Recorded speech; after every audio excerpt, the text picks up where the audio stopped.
Guys, magluluto pala tayo ng pakso sa gata. Bangus yun guys. Ngayon magbabalat na tayo ng carrots.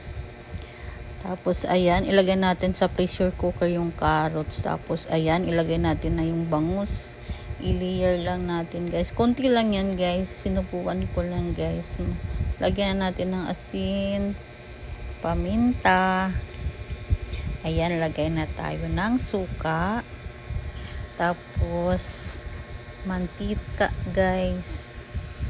Tapos ayan, anuhin na natin yung gata. Kakang gata lang guys yung ginamit ko dyan. Tapos yung isda nga pala, isa lang ko na yun. Ayan, gatain lang natin. Parang maran salain na natin guys. Pero hindi ko sinasama yung pinakalatak niya na yung sa yung sa gata. Ayan, maghihiwa na tayo ng sibuyas, bawang para sa paksiw. Yan ang gagamitin natin sa paksiw. Tapos luya. Ayan. Babalatan natin ang luya. Ayan, ihahalo natin yan sa paksiw. Yung talong, hihiwain na natin. Ayan, pasensya na kayo guys ha. Ayan, sige, hanggang sa matapos hiwa-hiwain natin. Ayan guys, sa pressure cooker. Tingnan natin.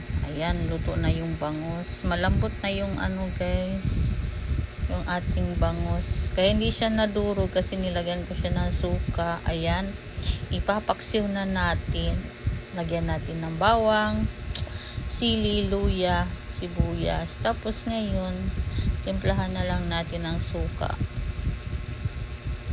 Asin, paminta. Lagyan natin ng paminta guys kasi paksiw na siya guys.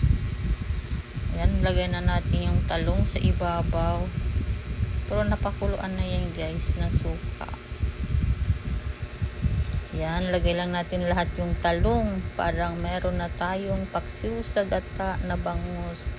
Ayan, nilagay na guys natin yung kakang gata. Yun lang yan ginamit ko. Kakang gata lang guys. Ayan, napaka creamy na yung gata.